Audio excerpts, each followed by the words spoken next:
Hello and welcome to AAU Talks. This is AAU TV, the voice of higher education in Africa. We welcome you to this show where we will be talking about the database of African theses and dissertations. With me in the studio today is the Senior IT Officer of the Association of African Universities and the Project Officer of DATAD. Please join me to welcome Mr. Abednego Kolete. You are welcome. Thank you. Today we'll be talking about the policies of the institutional repositories. But for the viewers who are just joining us today, we would want to have a recap of what we had in the last show. Kindly give us a summary of DATAD. All right. Thank you so much for having me here this morning. Last time we spoke about DATAD. We explained the DATAD project as a project that seeks to help market the research findings emanating from our higher education institutions on the continent. Africa has always been seen as a dark continent, we said at that time, when it comes to publishing research findings, because most of our researchers publish in journals that are not on the continent. Yeah. They publish in journals in the developed countries. So at the end of the day, when you do a track or a trace to search findings, you realize that it will always take you out of the continent. And so at the end of the day, if you do an evaluation, it's like Africa is not publishing any research finding. But in reality, we are giving our content to people outside the continent. So the DATAD project was set up to make sure that all the research that is emanating from our higher education institutions would be shown on the planet, on the continent, that is. They will publish on the continent, and anybody who does a check on them will see that Africans are also doing research. That's great. Today, since we'll be talking about the policies governing the institutional repositories, we want you to please explain what institutional repository policies are. Yes, we would basically look at them in two areas. Probably we'll take one today and some other time we'll look at the other one. No but problem. Basically we can look at the policies that govern the operations of the institutional repository and the policies that govern the setup. So we call that the governance policies, and then we look at the operational policies some other time. Okay, can we know why these policies are important? Like every endeavor, you will need to have a focus, you need to have a guideline for people you are going to work with, or even yourself. Yeah. You need to have some guidelines to guide you in what you want to do, so that when you set up to do a project, you will end up at the point where you want to end up. So the policies are supposed to be just guidelines for helping people to know their limits, what they want to do, how they have to go about it, achieving their objectives. Like what type of guidelines? Yeah, so we talked about the governance guidelines. Okay. If the institution wants to set up a repository, there must be the acceptance that, yes, institution A, we are going to set up an institutional repository, and we are going to be calling it, for instance, this name. And then we will give it, because it's going to be online, this is going to be our link to that repository. That is be online. Okay. That one is one of the things that we have to go into the governance policy. Okay. Are there components in the Yes, governance policy? a lot of them. You can mention some of them. Yes. So I've just mentioned one, that is the naming and acceptance of the fact that institution A, we are setting up a repository. This is the name. Now that is important, because if you don't set out that clearly in your policy, another person will come and say, this name does not sound well in my ears. But if I may ask, why is it very important? It is because it's owned if by the today the institution. name is A institutional repository, the next morning we come, it is changed from A institutional repository to B U-Space. Yeah. Then you are causing confusion in the minds of people who are accessing the platform. Because sometimes this name changes also comes with the changing of the link. So today I came to this site, the link was there. Tomorrow I come, it has been changed. But what are they supposed to do? So the policy guideline will state clearly that this is the institution that have decided to set up this repository. We are giving it this name. We are going to make sure there's a link to that site.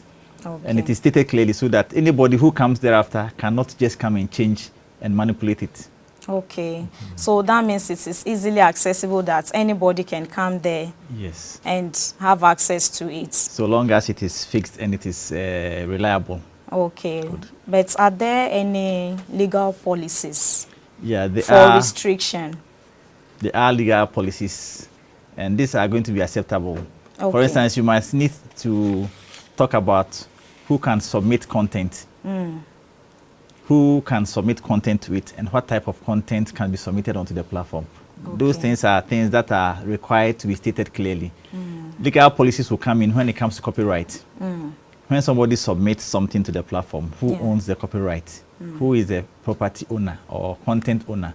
Those are legal issues, and the institutions will have to come to a point and say that this is how we are going to deal with people who submit content.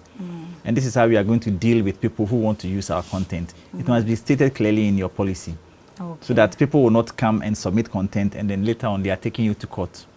It must also define clearly who can submit content. Okay. How would you handle a situation where the spouse of a lecturer comes up and says that I live within the community, so I want to submit my content, please put it on your repository? How would you handle that situation? The person is not working with the institution, but is married to somebody who works with the institution.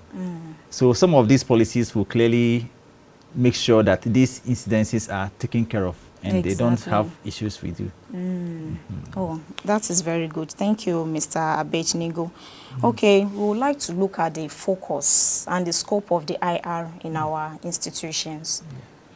Yeah, this also would come into the governance policy or governance part of the policy, because you need to determine what you want to achieve.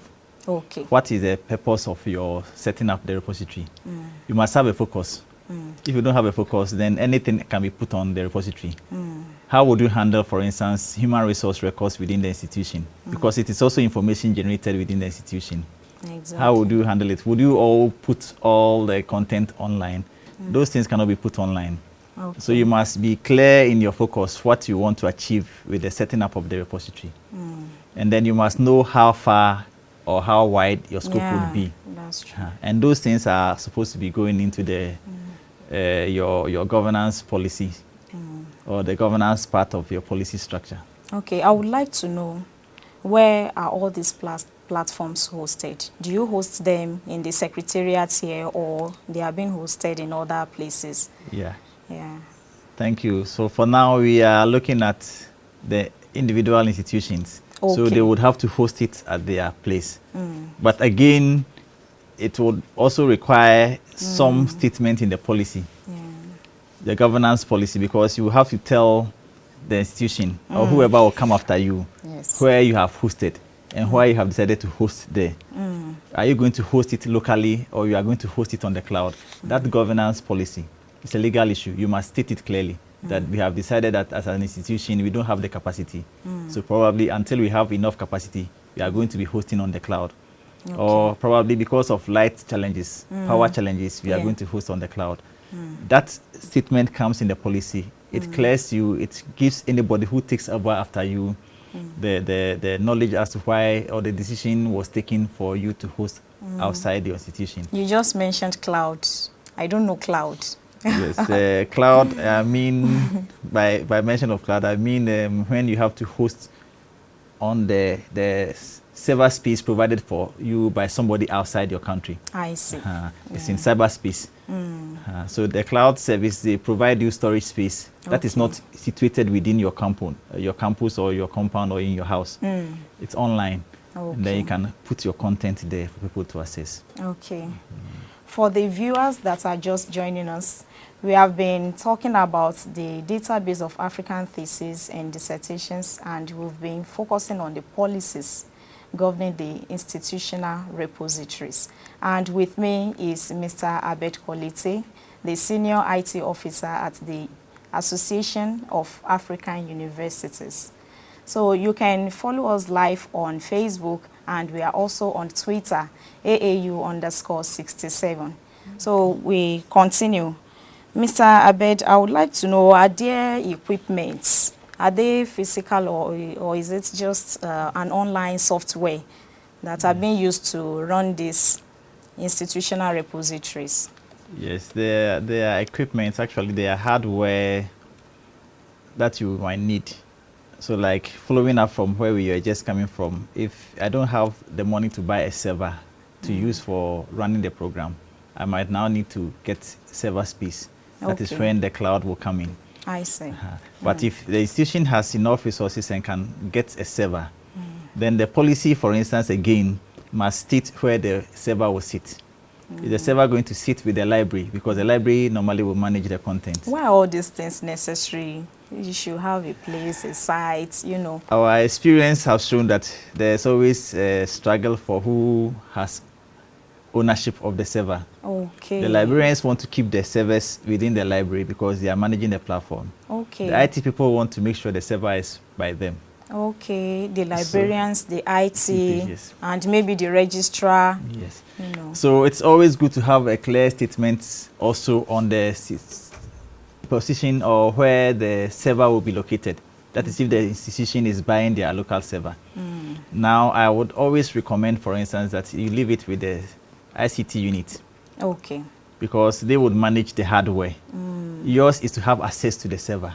So if you keep it within the library, if there's a challenge with the server, you now have to call the IT people to travel to the server and come and work on it for you. Okay. But if it is within their own location, their own office, when you have a challenge, you just call them, it is sitting beside them. They will just go there to the server, open it up, and then decide to do a check on it for you. But otherwise, if you leave it in your library, sometimes it takes them a whole year to get to the library. Meanwhile, you are all on the same compound. Okay. We are coming, and they never get to your place. Sure. But then again, the statement, the governance policy must state clearly where you want to locate the server. Okay. The physical location where the server will sit. And then again, you must state clearly also how you intend to do your backup. Okay. Because it is records and it's knowledge that you are keeping.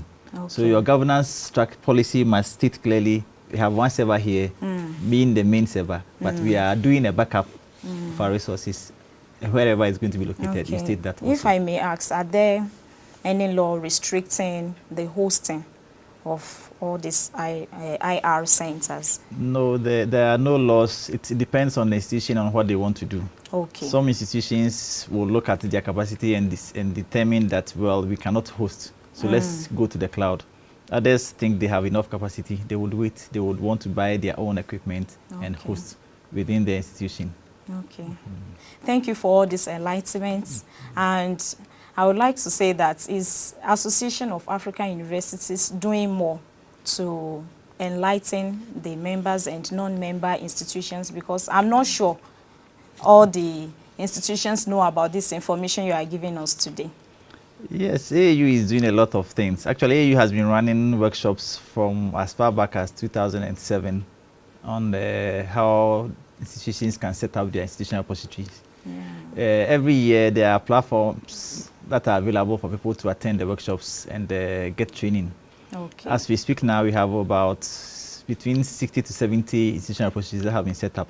Wow, have done more trainings, but people come and get the training, they go back and the institutions are not able to provide the equipment, for instance. And so the training sits in their head and nothing comes out of the training.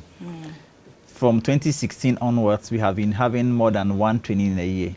It used to be one training in a year, but from 2016 onwards, we have been having a lot of trainings on DATAD, and we are also available when people have their training and they go. We are available online to provide the support when they have challenges. Okay. So who are the people, sorry, let me cut in. Who are the people that attend this workshop? These workshops. It's basically the university librarians from the higher education sector on the continent, and then the IT support staff for the libraries. Okay. Because there are two components. They are trained in how to set up the platform and maintain the platform. And then there are others who are trained to upload content onto the platform. That is the librarians. So there are always two groups that are required to attend the training. So do you have other workshops coming up? Or? Yes, there's one coming up in May 14th to 16th in Mozambique. Okay. Actually, it's purposely for Portuguese-speaking African countries. Okay. But any other person who is interested to attend is welcome also to attend. Participate. Yes. That's good. Thank you very much. So how are all these things managed? the platforms? How are they managed in the institutions? So And by who? The librarians would upload their content, the students would submit the content, the librarians would upload them. And then here at AAU, what we want to do is that we want them to ensure quality in the content they are uploading. We want them to be ensuring that the platform is available online 99% of the time. Okay. And then we want them to ensure that the supporting data they are using to do their research findings are all included. Now, it is not just thesis and dissertations. So you realize that the name has an R extension. Exactly. Yeah, that includes research from the faculty. We are requesting that the faculty also submit their research findings to the platform. And then at AAU, what we help do is that when they have set up all these platforms, AAU now goes around to harvest. That is what we do. We harvest all the content and put them together, aggregate them as a way on one continental platform. So we are giving them more visibility. People don't need to fear that we are doing that, because when somebody does a search on the DATAD platform, the links would go back to the institution. It's not like the initial one that we talked about, where the link will take you to the developed countries and make it look as if you did your research work outside and you have published to them. Okay. This one, when you do a search on the platform, DATAD will link you back to the institution that provided the research. So the visibility is for that institution and for that person who submitted that research finding. Okay. And I believe the stakeholders too would have access to all this information if they need it from that very institution. Actually, DATAD is, we call it an open access platform. Okay. It means you can have access to the full content. Okay. Everything from the preliminary pages to the recommendations and the findings and whatever that has to do with the research of a particular topic. Okay. That is very interesting. Our viewers, I hope you've been enjoying your stay with us on this show. This is Database of African Theses and Dissertations, and we have been talking about the policies and the managers of IR in the various institutions. So we would like to wrap it up here, but Mr. Kolete, do you have your final word? Yes. Something you want to tell our viewers? Yes, I would want to use this opportunity to invite all the librarians in the African higher education community to be looking out for the call for DATAD workshops for them to participate. I would also want to use the opportunity to invite the vice chancellors to support their librarians when there is a need for them to attend these workshops. Because at the end of the day, as a vice chancellor, when you sit at the top there and you go to the repository, you can see at a glance how much research has come out of your institution. It will give you an idea how much your research or your faculty are into research and coming out with their findings. It markets your institution. So if the vice chancellors will support the librarians and help them to set up these platforms, help them with the governance policies so that people are made to submit compulsorily. It becomes mandatory that when you do a research, if you are a lecturer in an institution, and you do research, the first point of publishing must be your institutional repository. At the end of the day, they will have a lot of content, and then African as a whole will have a lot of content, and then will not be seen anymore as the dark continent with reference to publishing research. Okay. Thank you very much. Viewers, it has been a pleasure to host the AAU Talks today. So please stay tuned and see you next time on the AAU TV. I am Bumi Odufala.